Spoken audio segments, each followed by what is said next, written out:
Salam Bapak Ibu yang terkasih dalam Tuhan Yesus Kristus. Kita berjumpa lagi dalam renungan Betani Kebumen. Hari ini kita akan berbicara tentang ikatan dengan Tuhan.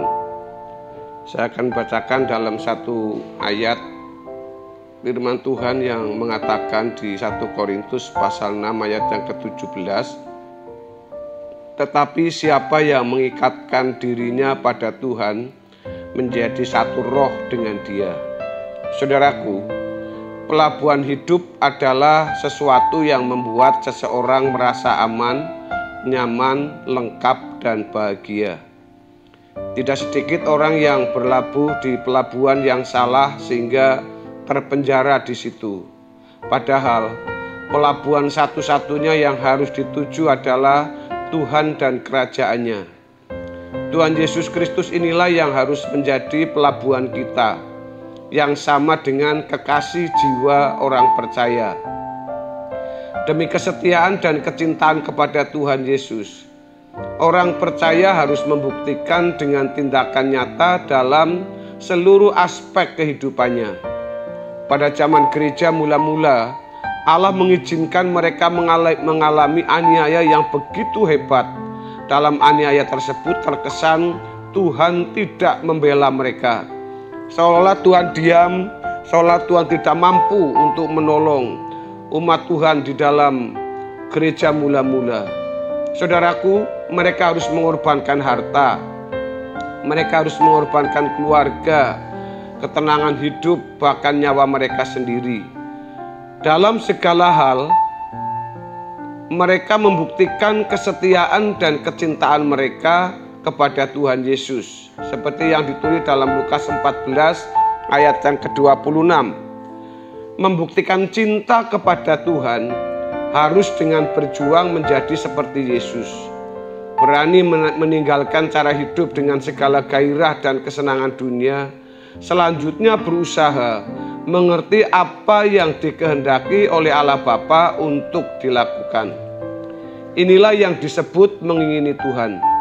Kita harus merindukan dan mengingini Tuhan lebih dari kita merindukan dan mengingini apapun dan siapapun, karena memang Dia layak diperlakukan demikian. Kurang dari itu, berarti kita tidak bersikap pantas terhadap Tuhan. Ini berarti dunia sudah tidak lagi diharapkan dapat membahagiakan hidup. Dunia sudah menjadi kartu mati.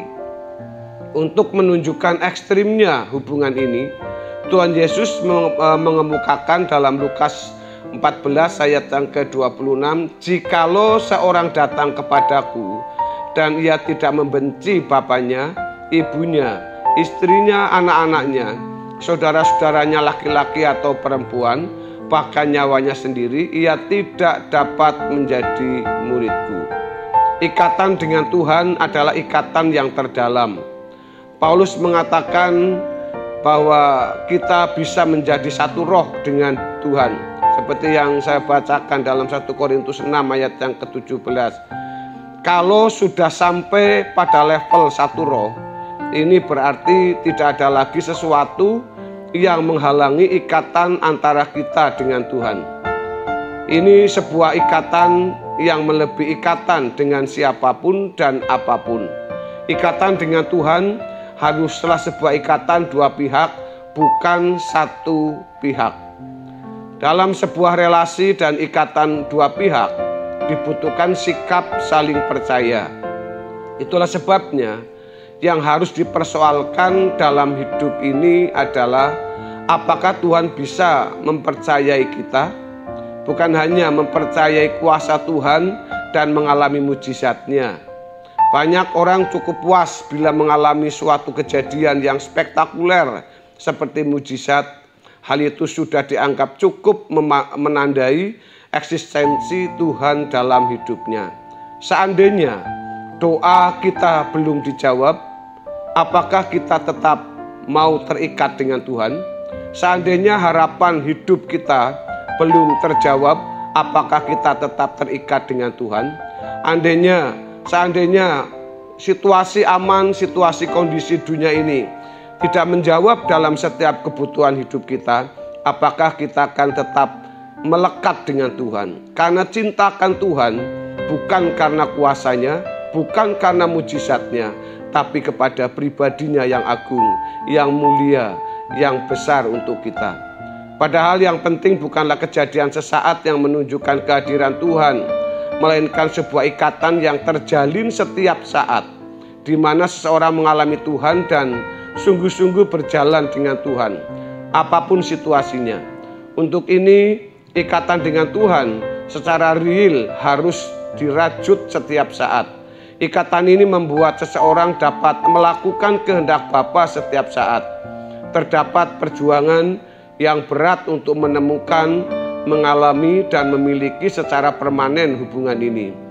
Perjuangannya terletak ketika kita harus melepaskan segala ikatan dan kecintaan kita terhadap apapun dan siapapun, sehingga kita dapat menempatkan Tuhan Yesus sebagai pribadi yang paling berharga dan tercinta.